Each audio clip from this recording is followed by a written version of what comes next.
ચક્કર આવતો હોય ને એવું મિત્રો લાગે. જો બધા ચાલે ને તો બાળકો તમારા શરીરમાં ફેરફાર થવા લાગે ને એવું લાગે, ચક્કર આવતા હોય.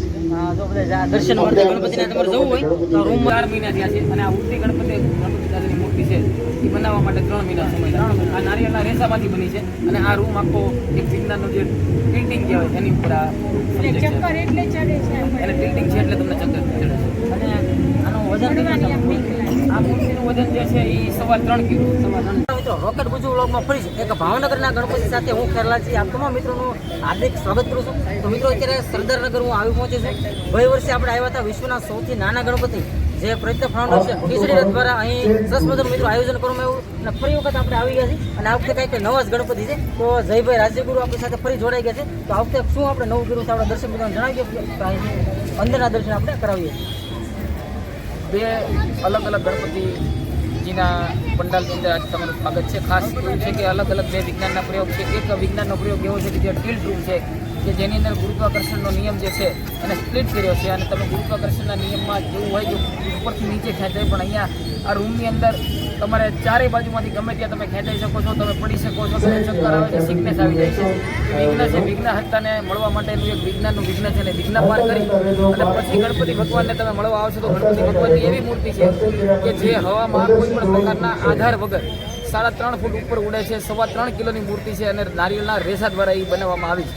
અને 4 મહિનાની જહેમત બાદ આ પ્રયોગમાં અમને સફળતા મળી છે. તો મિત્રો વિડીયોમાં જોડે લેજો, આપણે ગણપતિ મહારાજના દર્શન કરવાનું છે ને. મિત્રો જોઈએ છે આ પ્રકારે સરસ મજાનો જે રૂમ બનાવ્યો છે અને ચેતવણી પણ આપેલી છે વડીલો હૃદય રોગી અંદર જવું નહીં. ને આ પ્રકારે સરસ મજાનો મિત્રો રૂમ છે. આપણે મિત્રો અંદરની તરફ જઈ રહ્યા છીએ. અંદર જોવાનું છે કે કઈ પ્રકારની વ્યવસ્થા છે. જુઓ આ પ્રકારે રૂમ છે. અંદર આપણે જઈ રહ્યા છીએ ધીમે ધીમે. સરસ મજાનો વૃત્તાક્ષર બળવાળો રૂમ બનાવેલો છે. આ રૂમની અંદર તમે આવો તો તમારા શરીરમાં ફેરફાર થવા લાગે ને એવું લાગે, ચક્કર આવતા હોય. જો બધા દર્શન માટે ગણપતિને તમારે જવું હોય તો રૂમમાંથી પસાર થવાનું રહેશે. અને જો આ રીતની બધી લાઈન છે એ લાઈન ઉપરથી તમારે હાલવાનું રહેશે. બધા અંદર ગણપતિના દર્શન માટે જવાનું છે. અને મિત્રો હવામાં ગણપતિ જે છે એને આપણે દર્શન કરવાના છે. તો વિડીયોમાં મિત્રો જોડાઈ રહેજો. ચેનલમાં તમે નવા છો સબસ્ક્રાઈબ કરવાનું ભૂલતા નહીં. અને આ વિડીયો તમારા મિત્રો સુધી પહોંચાડી દો જેથી કરી આ ગણપતિના દર્શન કરી શકે. અને મિત્રો સરસ મજાનું અંદર બધા બાળકોથી લઈ અને મોટા વડીલો બધા આવી રહ્યા છે. જો અંદર બધાને ચક્કર આવતું ને એવું લાગે. અંદર આખે આખો રૂમ એ રીતનો બનાવેલો છે ને દર્શન માટે ધીમે ધીમે બધા આવી રહ્યા છે. એક અલગ પ્રકારનો આખો રૂમ બનાવેલો છે.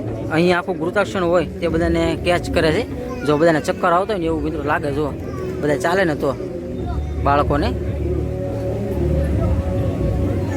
આ બધા અંદર રૂમની અંદર આવી રહ્યા છે ને આમાં ગુરુત્વાકર્ષણ બળ હોય છે. આ રીતે અમે ચાલો ને તો તમને ખબર પડે. જો આ રીતની વ્યવસ્થા કરેલી છે.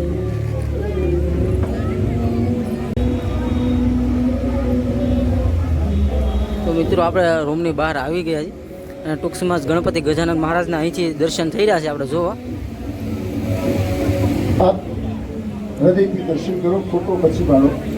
મિત્રો આ પ્રકારે સરસ મજાની રૂમની વ્યવસ્થા છે. આપણે રૂમની બહાર આવી ગયા છે ને ગજાનન ગણપતિ મહારાજના જો અહીં દર્શન કરી રહ્યા છીએ. જો આ રીતે ટૂંક સમયમાં આરતીનો પણ સમય છે, બરોબર ને? કેટલા વાગે આરતી થાય? 7:30 આરતી થાય. આજ આરતીમાં બાપ માટેનો તમામ સામાન આવી ગયો છે અને ટૂંક સમયમાં ગણપતિની મહારાજની આરતી થશે. અહીં તમને વિશ્વના સૌથી અનોખા ગણપતિનો પંડાલ તમને જોવા મળશે. સાથોસાથ જે લોકો ટેન્ટ રૂમમાંથી આવે છે એને કંઈક અનોખો જ અનુભવ થયો હશે, કારણ કે ત્યાં ગ્રેવિટેશનને અમે સ્પ્લિટ કર્યું છે. મિત્રો આ વખતે ભાવનગરની અંદર ખૂબ જ અનોખું એક આયોજન કરવામાં આવ્યું છે. ગયા વર્ષે આપણે જોયું હતું કે એક વિશ્વના સૌથી નાના ગણપતિ અહીં બનાવવામાં આવ્યા હતા. અને દરેક વખતે કંઈક અલગ પ્રયાસ ખીચડી રથ દ્વારા પ્રયત્ન ફાઉન્ડેશન કરતો હોય છે. તો આપણે આ વખતે જોયું છે કે વૃત્તાક્ષરના લીધે જે ગણપતિ મહારાજની જે બિરાજમાન અહીં કર્યા છે તો એમની વિશે ભાઈ આપણે માહિતી આપશે. તો જણાવો તમે. આ વર્ષે 2 અલગથી પ્રયોગ કરવામાં આવે છે વિજ્ઞાનના. એક તો આ ટિલ્ટ રૂમ છે કે જેની અંદર ગુરુત્વાકર્ષણ જે છે એના નિયમને સ્પ્લિટ કર્યો છે. જનરલી આપણે ગુરુત્વાકર્ષણનો નિયમ એવો વાંચ્યો હોય કે આપણા હાથમાંથી કોઈ વસ્તુ પડે તો સીધી નીચે જાય, પણ અત્યારે આ રૂમની અંદર એવું છે કે તમે કોઈ પણ દિશામાંથી ખેંચાઈ શકો. અલગ અલગ જગ્યાથી બધી જગ્યાથી તમને ખેંચાણ આવે છે. આ રૂમની તમારે મુલાકાત લેવી હોય તો તમે આગળથી આવીને લઈ શકો છો. એમાં તમને ચક્કર આવશે, સિકનેસ થશે, એવું થશે. અને આ વર્ઝન જે છે અમેરિકા, કેનેડા અને ઓસ્ટ્રેલિયા 3 જગ્યાએ છે કે જેની અંદર તમારે પ્રવેશ તમે કરવો હોય તો $35 થી $40 ફીસ હોય છે. એ રૂમનું મિનિએચર વર્ઝન અમે અહીંયા બનાવ્યું છે. બીજું કે સાથે સાથે અહીંયા જે ગણપતિ ભગવાન તમે જુઓ છો પાછળ કે હવામાં કોઈ પણ પ્રકારના આધાર વિના આ મૂર્તિ ઉડે છે. આ પણ એક વિજ્ઞાનનો જ પ્રયોગ છે. ઘણા લોકોએ અમને આના રહસ્ય પૂછ્યું છે, પણ 4 તારીખે જ્યારે અમે આ વિસર્જન કરશું ગણપતિ ભગવાન ત્યારે અમે આ રહસ્ય રોજના આપણે આજે ગણપતિ જે આપણે તૈયાર કર્યું છે, ગઈ વખતે આપણે છોકરામાં વિશ્વના સૌથી નાના ગણપતિ હતા અને આ વખતે આપણે આ ગણપતિ જોઈએ છે તો અમને બનાવવામાં કેટલો સમય લાગ્યો અને આ જે આઈડિયા હતો તો કોની પાસેથી આપણે આઈડિયા લીધો કે આ વખતે આપણે આ બંને આ ગણપતિ ભગવાન અને આ અમારા ટ્રસ્ટી છે અલ્પેશભાઈ કાપડી એન્જિનિયર છે, એમનો આઈડિયા છે અને એમણે જ આખું આ એમની જહેમતથી આ ટિલ્ટ રૂમ બનાવવા માટે 4 મહિના થયા છે અને આ ઉડતી ગણપતિ દાદાની મૂર્તિ છે એ બનાવવા માટે 3 મહિના સમય લાગ્યો. આ નારિયેળના રેસામાંથી બની છે અને આ રૂમ આખો એક વિજ્ઞાનનો જે ટિલ્ટિંગ કહેવાય એની ઉપર આ એટલે ચક્કર એટલે ચડે છે એને ટિલ્ટિંગ છે એટલે તમને ચક્કર ચડે છે.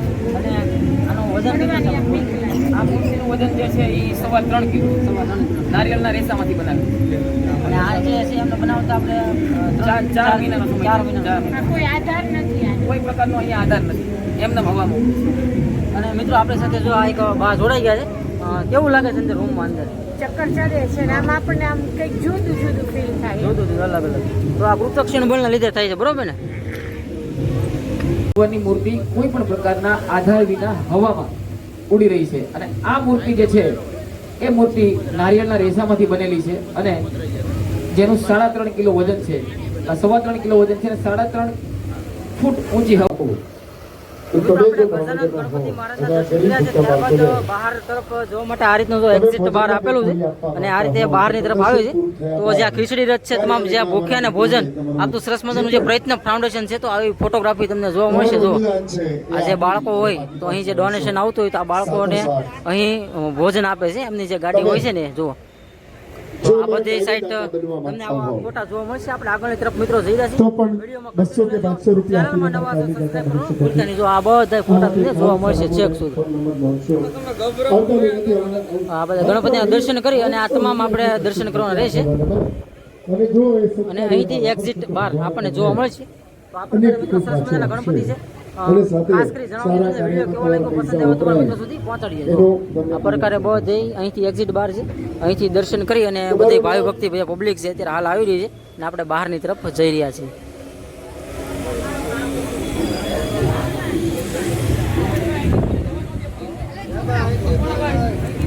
એવા જ આપણે ગણપતિ મહારાજના દર્શન કરી અને બહારની તરફ આપણે આવીએ તો અહીં સરસ મજાની ગણપતિ મહારાજની પ્રસાદીનું પણ આયોજન કરવામાં આવ્યું છે. જો આ ભાઈ અત્યારે પ્રસાદી આપી રહ્યા છે બાળકોથી લઈને મોટાની. આ બધા દર્શન માટેની મિત્રો લાઈન છે, આપણે દર્શન કરીને અંદરથી આવતા રહ્યા છીએ. આ બધી જે લાઈન છે ને એ આ રૂમની અંદર જાય છે અને સરસ મજાનું મિત્રો ડેકોરેશન પણ કરવામાં આવ્યું છે. જો અહીંથી આ જે મોટી લાઈન છે અહીંથી બધા ડેકોરેશન ગણપતિ મહારાજના જે દર્શન કરી ત્યારબાદ બહારની તરફ આવતા હોય છે. જો બાળકો મોટા બધા દર્શન કરીને હાલ અત્યારે આવી રહ્યા છે. મિત્રો જુઓ છો આ જે પ્રયત્ન ફાઉન્ડેશન ખીચડી રથ સરસ મજાનું આયોજન છે. આ ગણપતિના દર્શન માટેની જો ખૂબ જ વિશાળકાય લાઈન અહીં કરવામાં આવી છે. જો તમારા બધાનો વારો આવી જશે, કોઈને દર્શન કર્યા વિના અમે પાછા નહીં જવા દઈએ અને તમે ખાસ જોવો છો કે અત્યારથી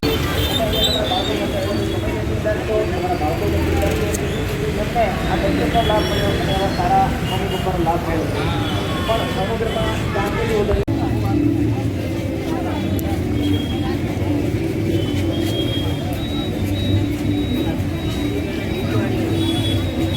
સરસ મજાના ગણપતિ દાદાને આપણે દર્શન કરી અને ધન્યતા અનુભવી છે. તમે પણ ફેમિલી સાથે બાળકો સાથે ચોક્કસથી આ એક ગુરુદર્શન બળના લીધે જે ગણપતિ મહારાજને જે દર્શન કરવા ચોક્કસથી પધારજો.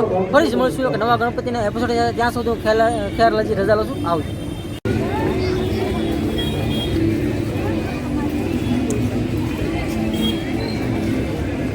પણ બાર કાર્યાલયમાં અમારો સ્કેન કરી આપણે વિનંતી છે કે ફોટો પાડવા કરતા શ્રદ્ધાથી તમે દર્શન પહેલા કરો, એવું પણ તમને અનુભવ કર્યો છે. ત્યાર